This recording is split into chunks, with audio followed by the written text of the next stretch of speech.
As I sat at my desk, memories of the last 30 years with my wife flooded my mind, especially our honeymoon.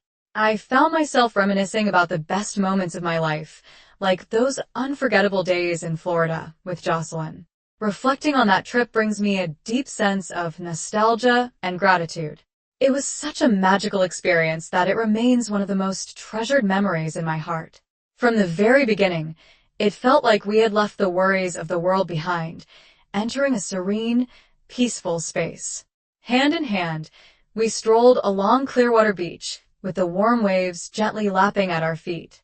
The scent of jasmine filled the air, wrapping us in a sense of romance and calm. But it wasn't just the beautiful scenery that made that time so special. It was the experiences we shared. Hiking through thick forests and stumbling upon hidden waterfalls gave us an appreciation for the wonder of nature. As we stood there, marveling at the raw power and beauty around us, it felt like we were in sync with the world. Our cozy beachside cottage in Key West had the most stunning views of the sunsets. Every evening, the sky was a canvas of colors, and as we held each other close, we were filled with nothing but love and devotion. The nights were pure magic, starting with dinners under the stars on the beach, enjoying fresh seafood and local delights. But it was Jocelyn's gentle smile that made each moment unforgettable. That trip wasn't just a vacation, it was a celebration of our love, filled with memories that continue to live within me. Lost in thought, I was suddenly interrupted by my secretary. She smiled, noticing my good mood, and joked, "Did you win the lottery or something?" I laughed and explained that my wife had been incredibly sweet lately, making me feel appreciated in ways I hadn't felt in years. It almost felt like we were on a second honeymoon, and for the first time in ages, I found myself constantly thinking about her. Over the past 2 weeks, I've called Jocelyn several times a day just to hear her voice, feeling like a giddy teenager again. And I didn't mind at all. I was happy and I didn't want that feeling to end. Jocelyn and I have had a strong marriage, but after 3 decades, things can fall into a routine. Lately, though, she's been more affectionate, craving closeness almost every night, and even bringing back some old habits we had when we were younger. I didn't question this newfound surge of affection, believing it was just a beautiful renewal of our bond, filled with excitement. I left work early, planning a romantic surprise for her. I bought 24 roses, wrote a heartfelt note, and grabbed her favorite wine along with a box of chocolate-covered strawberries. Tonight, I was going to tell her how much I loved her and surprise her with a 7-day cruise I had secretly booked for us. With a smile, I pulled into the garage, feeling eager to see her.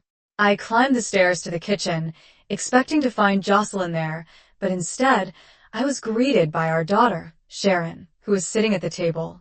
I kissed her on the forehead and asked, "Hey, sweetie, where's your mom?" Just a couple of weeks ago, they had a serious conversation.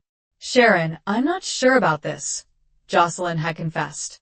"I love your dad deeply, and I'm worried that going through with this will hurt him." "Mom, Dad loves you and he'll understand," Sharon had reassured her. "You said to yourself that you need something different, something more than you've been getting. Dad's not getting any younger, but he'll understand your needs and let you have this one experience." "Sharon, I don't think I can stand in front of your father and tell him I'm going out with another man. It's just—" "I do," Jocelyn had insisted. "Then let me handle it," Sharon had offered. "Alex is going to meet you at the restaurant at 7 p.m., and you'll be ready to leave by 6 o'clock when Dad gets home. I'll be here to explain everything to him. You'll get the night you've been longing for." Yes, I agreed to the date, Jocelyn had admitted, but I'm having second thoughts. It feels wrong.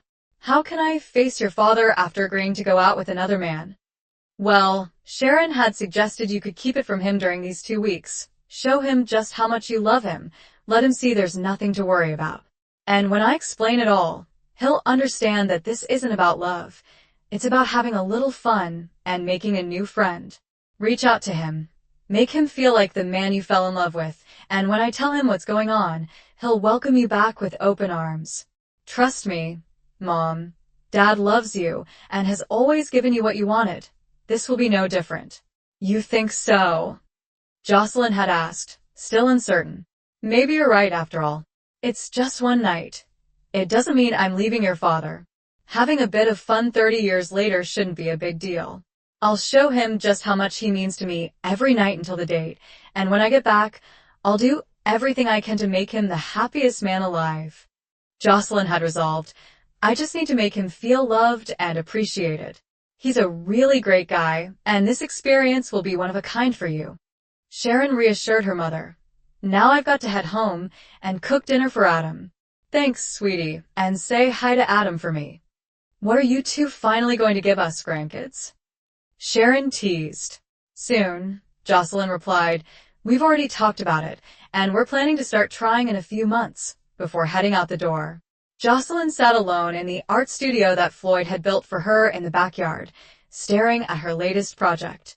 Recently, her creativity had been stifled as the thought of being with another man weighed heavily on her. The guilt was blocking her artistic flow until she recalled Sharon's words. Suddenly, her brush moved effortlessly across the canvas, bringing vibrant colors and emotion to life. The peace of mind made her believe she was doing the right thing, convinced that Floyd would ultimately understand.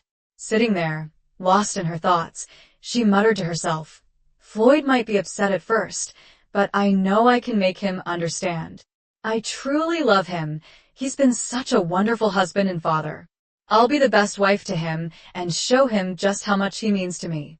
On the first night of my plan to reignite the spark in our marriage, I slipped into his favorite baby doll nightgown right after my shower.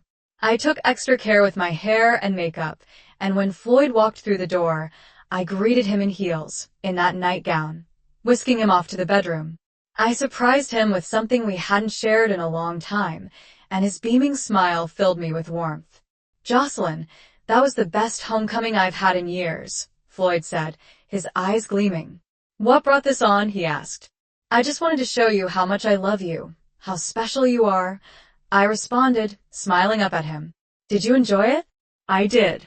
It's been way too long. I forgot how much I missed this, he replied, pulling me back onto the bed for more passionate kisses. That night was the most intimate we had been in years, and for a moment, I started second-guessing my plans with Alex. Over the next few weeks, Floyd seemed like a new man, happier, more affectionate, and much more engaging. It was like we had rediscovered each other, and I found myself feeling more content than I had in years. I even confided in Sharon about reconsidering my date with Alex. I don't know, honey. Maybe I don't need this experience after all. Your dad and I have found our spark again, I said. That's great, Mom, Sharon responded, but maybe hold off on canceling just yet. See how the next couple of weeks go. Enjoy each other, and if things stay good, you can always cancel at the last minute. I'm sure Alex will understand. But just remember, this opportunity might not come around again. Okay, maybe you're right. Can you tell me more about Alex? I asked. I know he's your friend's dad, but remind me about his situation. Sure, Sharon began. When his wife, Susan, was diagnosed with a brain tumor, Alex dedicated himself to her until she passed. He became a recluse afterward, battling depression and loneliness. He's had a tough time even thinking about dating again. But he's just been so lost without Susan.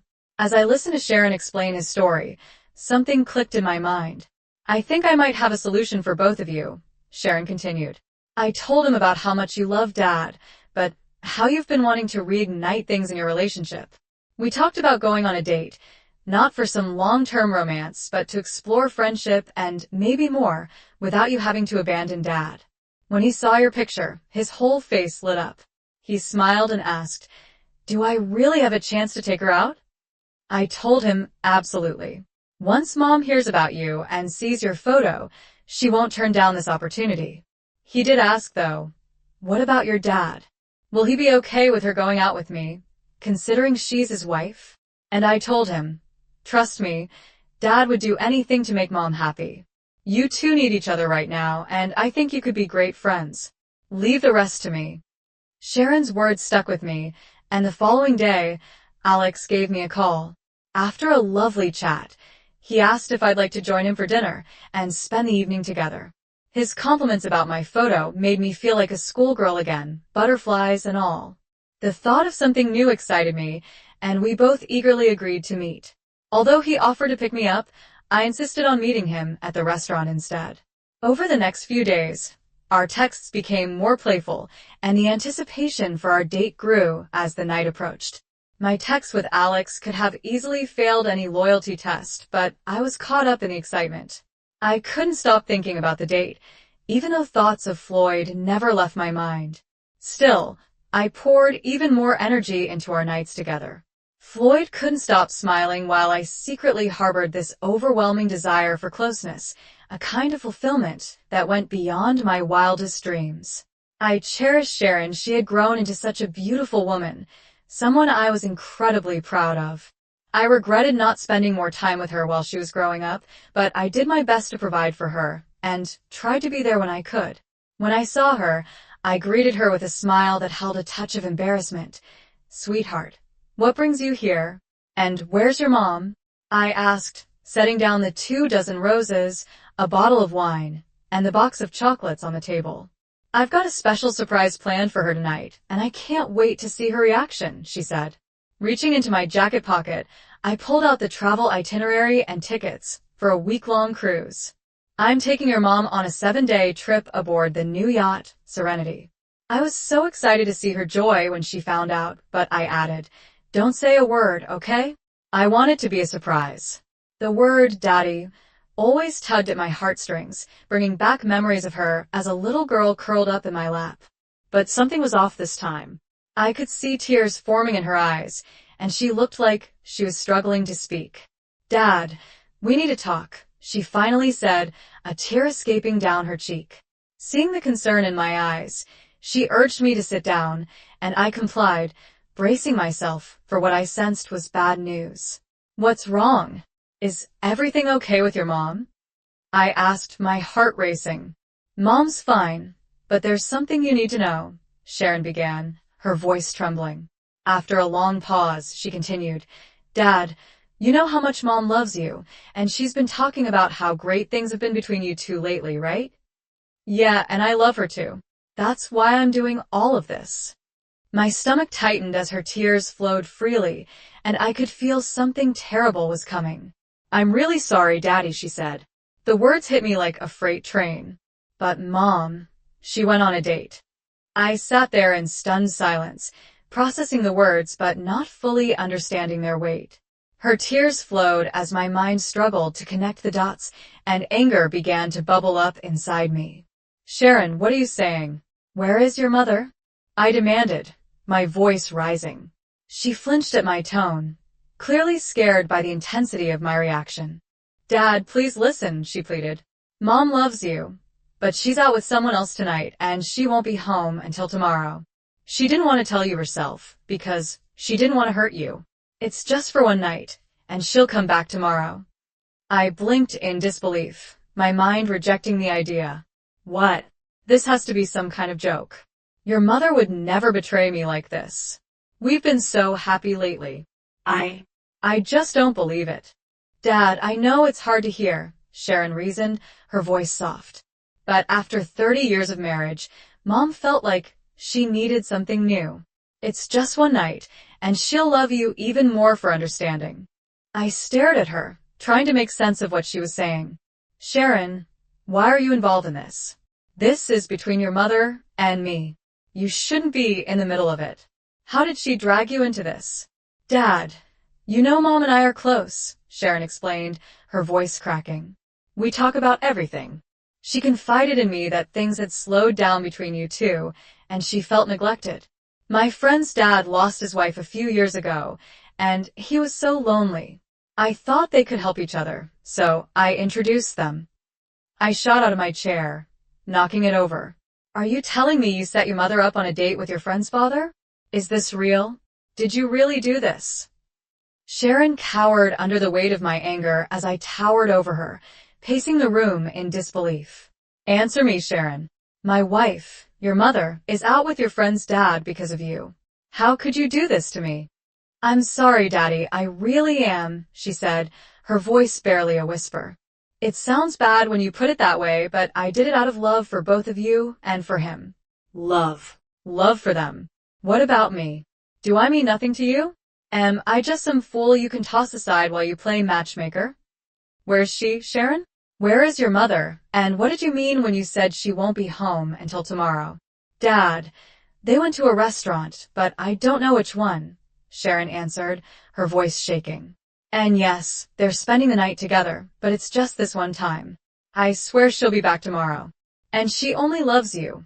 All she's been saying for the last 2 weeks is how much she loves you. I stood there, disbelief and anger mixing in my chest. So all this time, I thought her affection was genuine, but was it just to ease her guilt? I asked.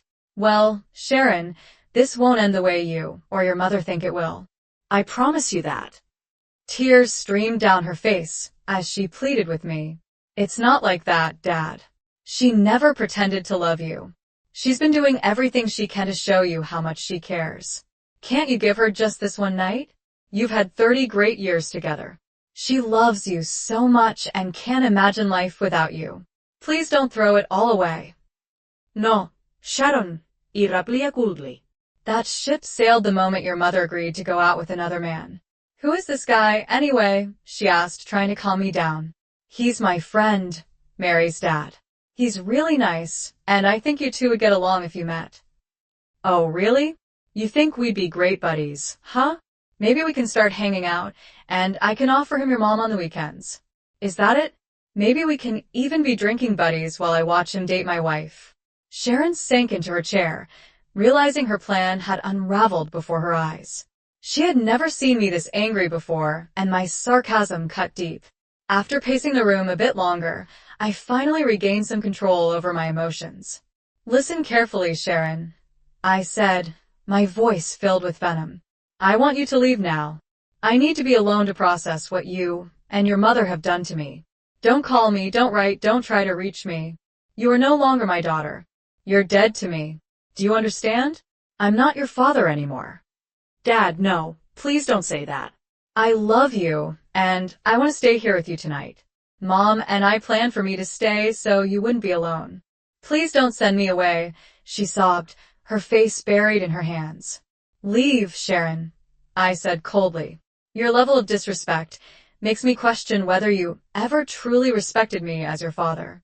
You're your mother's daughter through and through. I worked hard for years to give you and her a better life, and this is how you repay me. Get out. I have no daughter now. Through her tears, she pleaded, Dad, I love you. Don't say this. Just wait for Mom to explain everything tomorrow. You've had 30 wonderful years together. She might have one thing or two or 1,000, but she'll never have me again. I replied bitterly. Forgiveness is out of the question. Everyone involved will pay, including the man who took your mother out. Now leave. Tears streamed down her face as she fled the house, feeling a pain she had never experienced before. She never expected me to react this way, and as she ran, she realized she might have made a terrible mistake by helping her mother with this plan. She had hoped I would understand, but my fury left no room for hope. As soon as Sharon left, I dialed Jocelyn's number, but it went straight to voicemail. I left message after message, begging her to come home, but there was no response. By 2 a.m., I realized she wasn't coming back that night. Exhausted from the emotional strain, I sat there staring blankly at the TV, though I barely registered what was on. I thought about our 3 decades of marriage, the birth of our daughter, the celebrations, and all the moments that now seemed meaningless. How could she do this to me after all those years? Gazing out the window, I saw the art studio I had built for Jocelyn 2 decades ago. It was her sanctuary, filled with her accomplishments, her paintings and sculptures. Suddenly, the anger returned with newfound resolve. I jumped off the couch and, over the next few hours, made countless trips to our bedroom, gathering all of her belongings, her shoes, her dresses, her jewelry, and tossing them into the studio. I even gathered all the photo albums, including the ones from our wedding, and piled them up. Then it hit me, her wedding gown, the baby clothes, all those sentimental things in the attic. I hauled them down too, adding them to the growing heap. By the time I was done, The pile of her belongings was enormous. At 5:30 a.m., I grabbed a canister of gasoline from the garage and marched out to the studio. But I decided to give her until 6 o'clock to come home to explain herself, to maybe try to save what was left. If she didn't return by then, everything would go up in flames. I spent the next few minutes transferring funds, canceling our joint accounts, and packing a few bags. If she didn't show up by 6 o'clock, I would have left by 6:05. My hope had burned out, just like my trust in her. I poured gasoline all over the pile of belongings in the studio, pausing for just a moment, feeling the weight of my actions. With a deep breath and a heavy heart, I struck the match and watched as the flames roared to life, quickly consuming everything Jocelyn held dear. The fire spread rapidly, its orange glow visible from the street before I even left. Driving away, a wave of sorrow hit me hard. Tears streamed down my face as I realized that just like the studio, my once happy marriage had gone up in flames. What I didn't expect was how the fire jumped from the studio to the back porch, igniting it as well. Thankfully, the firefighters arrived quickly and managed to contain the blaze before it reached the house. Though the damage was extensive, the house itself had suffered heavy smoke damage, making it uninhabitable until repairs could be made. Shaken, I checked into a motel about 90 miles away, paid in cash to avoid leaving a trace in case the authorities came looking for me. My adrenaline kept me wide awake, even as I finally collapsed onto the bed after turning off my phone. Sleep took over, and I didn't wake until noon the next day when I turned my phone back on. It exploded with notifications, dozens of missed calls and texts from Sharon, Jocelyn, and even the sheriff. Meanwhile, at the restaurant, Jocelyn stepped out of the Uber, meeting Alex at the reception desk. Nervous but excited, she noticed how he smiled at her little black dress, the sheer tights, and the high heels. His gaze lingered on her cleavage, accentuated by the glimpse of a black bra. Earlier that day, Jocelyn had spent hours at the salon, making sure her hair and makeup were flawless. Tonight, she was determined to make this one-time encounter unforgettable. Seeing Alex's reaction filled her with confidence. She greeted him with a soft kiss, and they moved to the bar, where he couldn't take his eyes off her legs. Jocelyn felt a rush of excitement, something she hadn't felt in years, and decided to silence her phone to fully enjoy the evening without distractions. The chemistry between them was undeniable. They flirted like old friends, something she hadn't done with Floyd in a long time. By the time they finished their second drink, the hostess announced that their table was ready, and they moved to their seats. The conversation flowed easily, and Jocelyn felt herself enjoying every moment. When Alex asked if she was still up for spending the night together, Jocelyn playfully slipped off her heels and ran her foot up his leg, teasing him. He smiled and declared it was time to leave. Hand in hand, they made their way to his pre-booked hotel room. As the elevator ascended to the 14th floor, reality hit Jocelyn for a brief second. Thoughts of Floyd flashed through her mind. Sensing her hesitation, Alex pulled her close and kissed her passionately. That kiss pushed all thoughts of her husband out of her head. Tonight, she was Alex's. Once inside the room, he wasted no time unzipping her dress and letting it fall to the floor.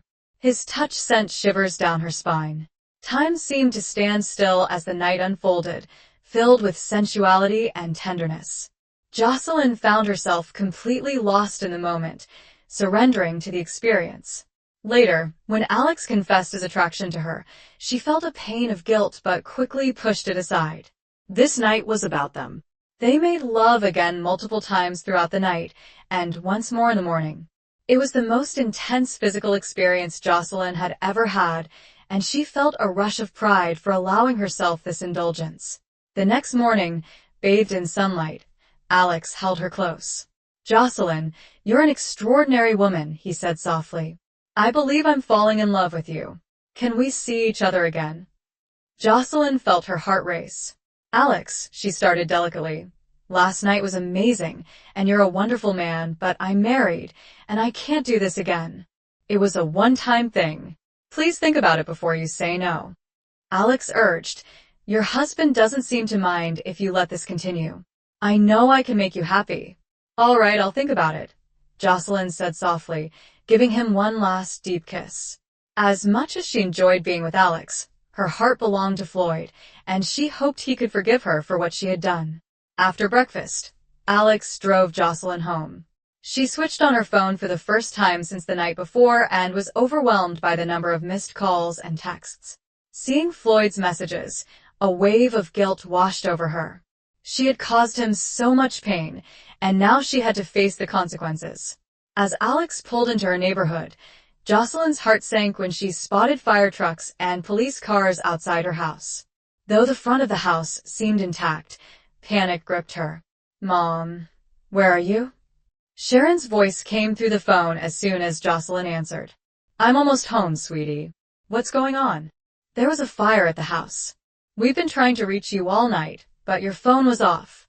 Dad's missing." Bam, no. No one knows where he is. Panic flooded Jocelyn's mind. "I'll be home in a minute. I'll call you back."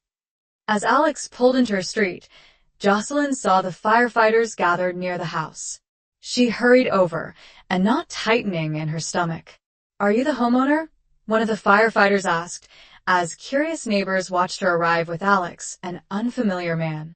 Yes, I'm Jocelyn Harper," she replied, her heart pounding. "Well, Mrs. Harper, we managed to save most of the house.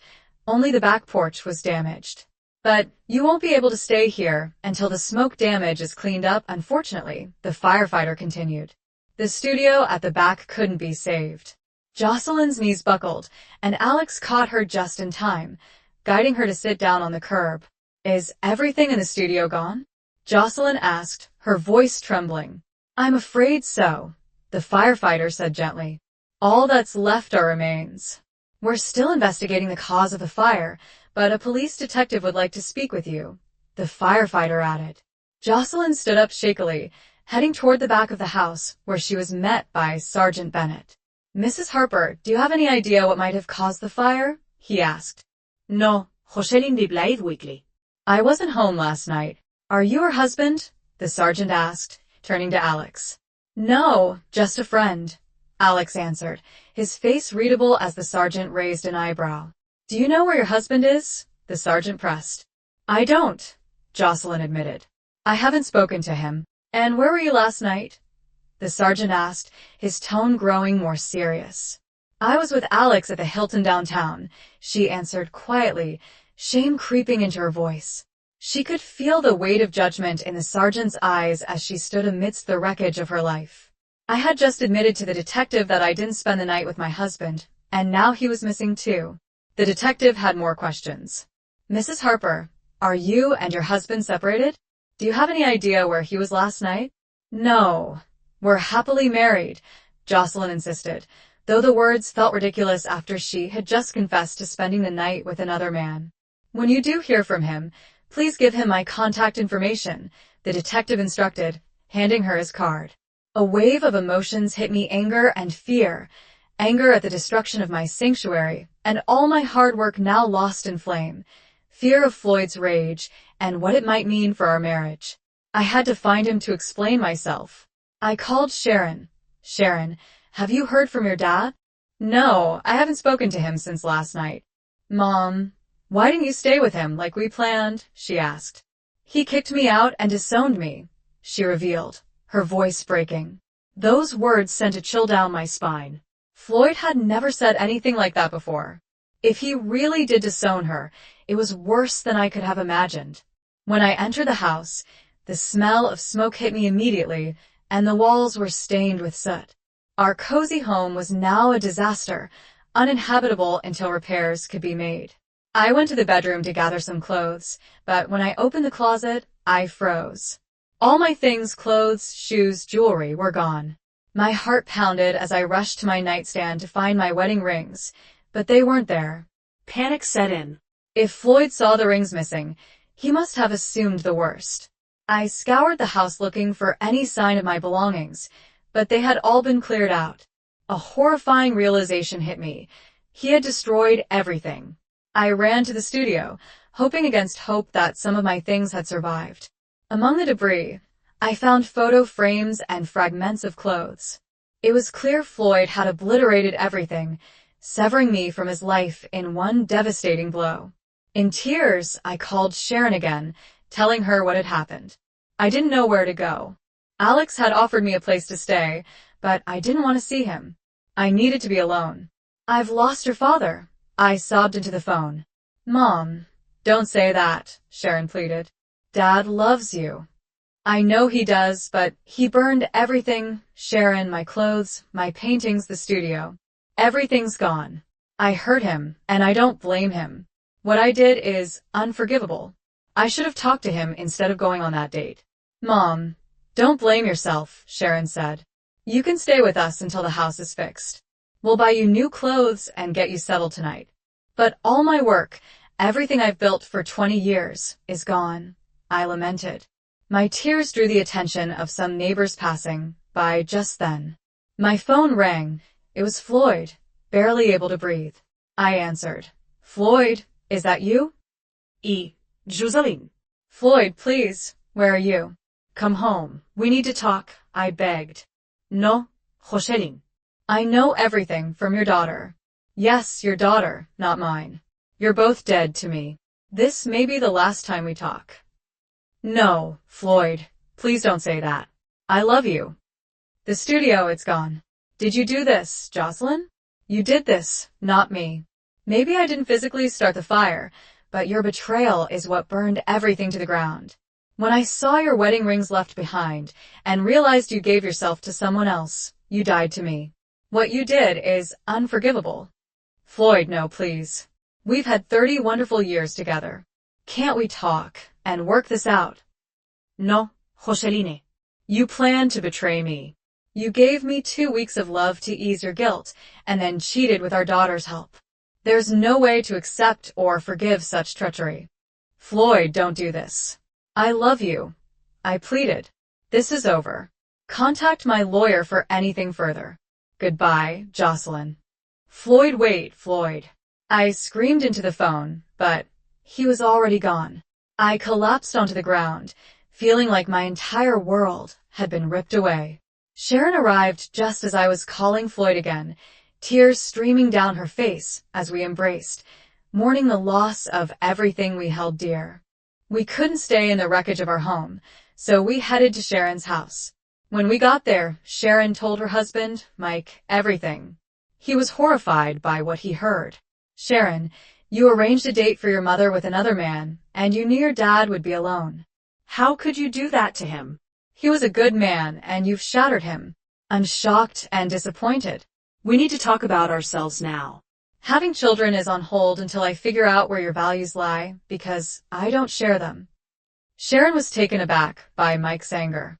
She hadn't expected him to react so harshly, but deep down, she knew the real issue wasn't just their future. It was the collapse of her parents' marriage, her father's disappearance, and her mother's shattered happiness. Everything was falling apart because of one night. 5 days later, Floyd returned to the house to assess the damage.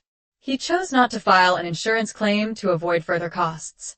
He contacted his lawyer, making it clear that the house was his, not part of the settlement. Jay would get half of their savings, but no child support. When Floyd came home, a neighbor who knew Sharon from school called her, and she rushed over to the house. She found him standing in the bedroom, inspecting the damage. She ran to him, embracing him tightly. Daddy, I'm so sorry. Please forgive us. We love you. Sharon, I told you not to speak to me again. I can't forgive either of you. No, you have to forgive me.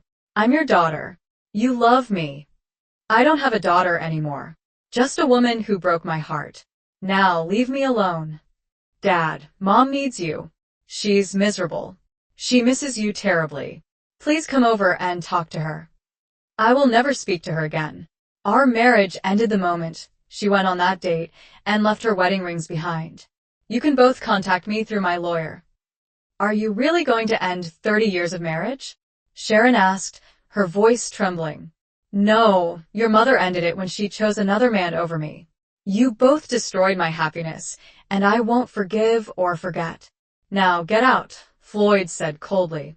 Sharon left in tears, devastated by her father's words. She knew they would leave scars that no amount of time could heal.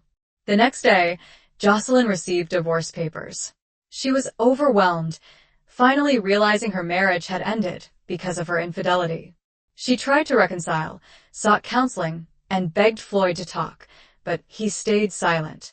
Mike eventually reached out to Floyd to apologize for Sharon's involvement in the affair, but the damage was done.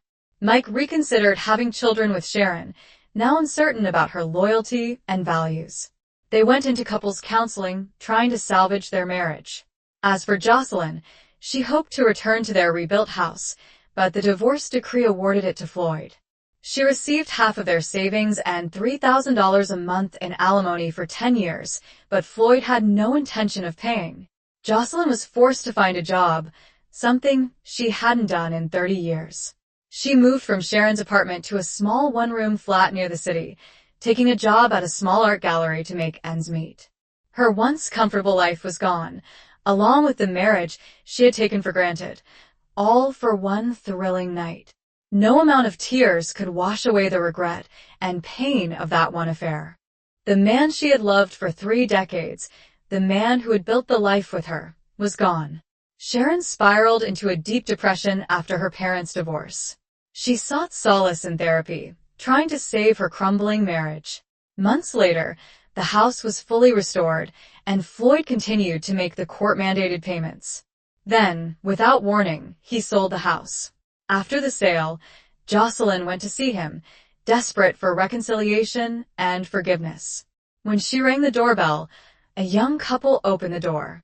"Hello, how can we help you?" the woman asked. "I'm looking for Floyd Harper. Is he here?" "Oh, you mean the nice man who sold us the house?" "No, he mentioned he was leaving the country for a fresh start. He was incredibly kind. Are you Jocelyn, by any chance?"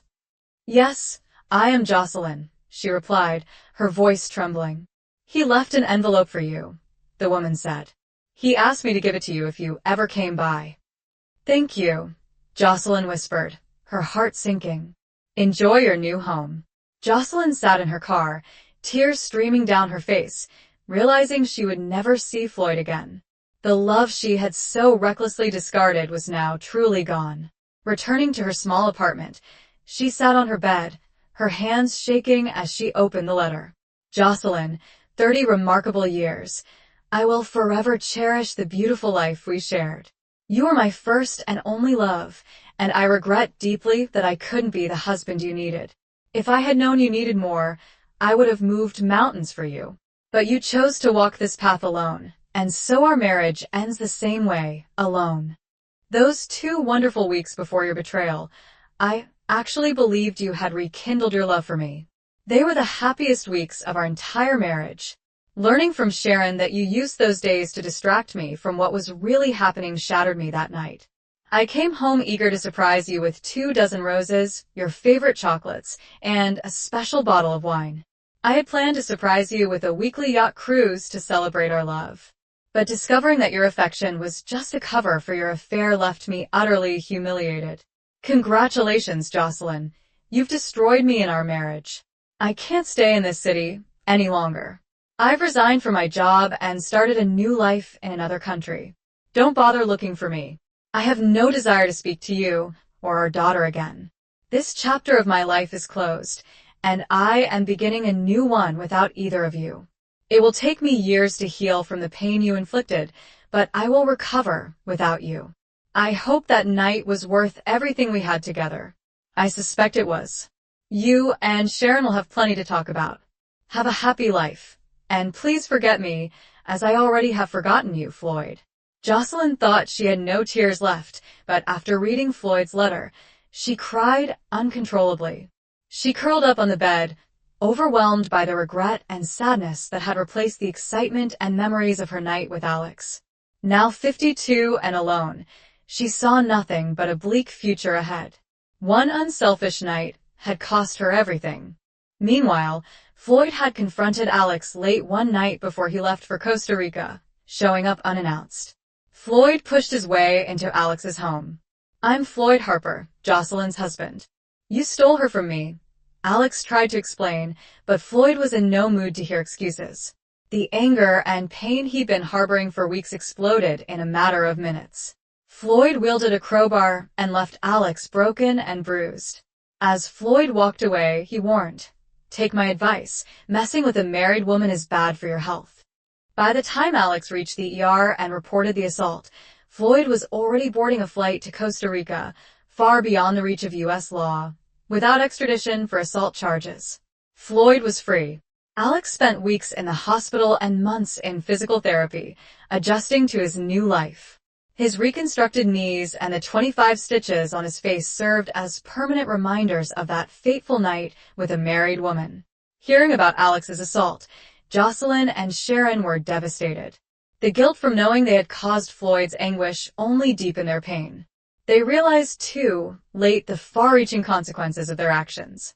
Their naive belief that granting Jocelyn one night would preserve their happy family had destroyed everything. For Sharon, the loss of her father's love was unbearable. Mike, her husband, nearly ended their marriage over her involvement in the affair, but therapy helped her come to terms with her actions. She vowed to remain faithful, and after 2 years of proving her commitment, Mike finally agreed to start a family. Floyd, however, cut off all communication with Sharon. She had forever severed the bond between them, and his heart was closed to her. As for Jocelyn, her dreams of a happy future with Floyd and their grandchildren were shattered. She had to continue working just to survive. Gone were the days of luxury and comfort, traded for a small apartment and a job at a local art gallery. The love she once knew was a distant memory, and her days were filled with loneliness and regret. 6 months after that fateful night, Floyd found himself on a beach in Costa Rica, sipping a cold beer outside his new apartment. He reflected on everything that had happened and realized something important. Divorce is natural. People grow apart, and moving on is acceptable. What's not acceptable is staying in a relationship where you are neither valued nor cherished. This would never be his reality again.